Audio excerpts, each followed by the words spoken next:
Good morning all of you. Class 8 Hindi व्याकरण। आपका lesson है वर्ण, विचार और उच्चारण। तो कल हम लोगों ने पढ़ा वर्ण विच्छेद। तो चलिए आज हम पढ़ते हैं उच्चारण। तो देखिए इसमें बता रहे हैं अक्षरों अथवा वर्णों का मुख से बोला जाना उच्चारण कहलाता है। इनका उच्चारण यदि शुद्ध रूप से ना किया जाए तो भाषा अशुद्ध हो जाती है। हिंदी की लिपि देवनागरी में वर्णों को जैसा लिखा जाता है वैसा ही बोला भी जाता है, जबकि अंग्रेजी और फारसी भाषाओं में लिखित और मौखिक रूप में अंतर होता है। हिंदी भाषा में शुद्ध उच्चारण को विशेष महत्व दिया गया है, फिर भी क्षेत्रीय प्रभाव और व्याकरण की उचित जानकारी न होने के कारण उच्चारण में कुछ अशुद्धियां दिखाई देती हैं। देखिए इसमें बता रहे हैं कि अक्षरों अथवा वर्णों का मुख से बोला जाना ही क्या कहलाता है? उच्चारण कहलाता है। अक्षरों या वर्णों का मुख से बोला जाना उच्चारण कहलाता है। इनका उच्चारण यदि शुद्ध रूप से ना किया जाए तो भाषा अशुद्ध हो जाती है। अगर हम उच्चारण ठीक से नहीं करते हैं तो भाषा अशुद्ध मानी जाएगी। हिंदी की लिपि देवनागरी में वर्णों को जैसा लिखा जाता है वैसा ही बोला भी जाता है, जबकि अंग्रेजी और फारसी भाषाओं में लिखित और मौखिक रूप में अंतर होता है।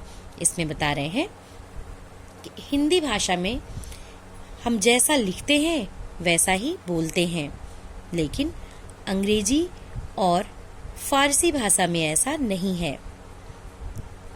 हिंदी भाषा में शुद्ध उच्चारण को विशेष महत्व दिया गया है। कह रहे हैं कि हिंदी भाषा में शुद्ध उच्चारण को विशेष महत्व दिया गया है कि उनका उच्चारण जो भी किया जाए शुद्ध किया जाए। तो देखिए इसमें बता रहे हैं कि फिर भी क्षेत्रीय प्रभाव और व्याकरण की उचित जानकारी न होने के कारण उच्चारण में कुछ अशुद्धियां दिखाई देती हैं। कैसी अशुद्धियां दिखाई देती हैं इसको बता रहे हैं। ये देखिए इसमें देखिए अब ये अ और आ संबंधी अशुद्धियां, जैसे ये आलोचना शुद्ध क्या है? आलोचना। आजाद शुद्ध क्या है? आजाद। संसारिक शुद्ध क्या है? सांसारिक। आवश्यकता शुद्ध क्या है? आवश्यकता। आगामी शुद्ध शब्द क्या है? आगामी। परलौकिक शुद्ध शब्द क्या है? पारलौकिक। ऐसे ही ई और ई संबंधी अशुद्धियां, जैसे कहते हैं कवि, वो कवि गलत है, शुद्ध क्या है? कवि।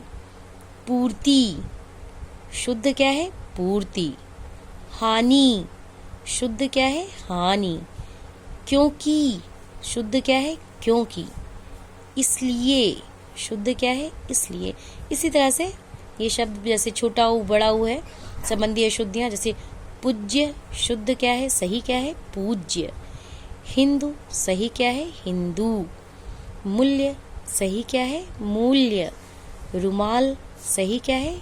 रुमाल।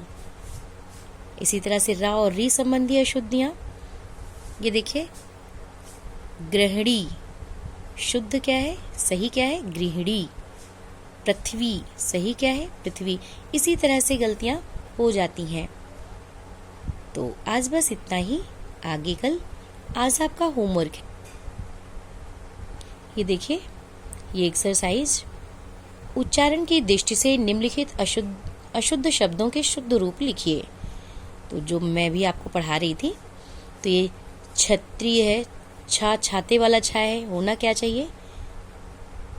क्षत्रिय वाला छ, तो यहाँ पे आप क्षत्रिय। गणेश है, इसका शुद्ध शब्द क्या है? गणेश। त्योहार है तो शुद्ध शब्द क्या होगा? त्योहार। लौकिक का क्या हो जाएगा? लौकिक। ऐतिहासिक का ऐतिहासिक। घृणा का घृणा। रुमाल का रुमाल। फिर ऐसे ही जमराज का क्या हो जाएगा? यमराज। रामायण का रामायण। ये देखिए मेढक का मेढक। विश्वास का विश्वास। फिर ये देखिए इसी तरह से गृहिणी है, गृहिणी। बीमारी बीमारी हो जाएगा। दीवार है, दीवाल। तो ये एक्सरसाइज आप अपनी कॉपी में लिखेंगे और बुक में भी पेंसिल से ही भरेंगे। Thank you.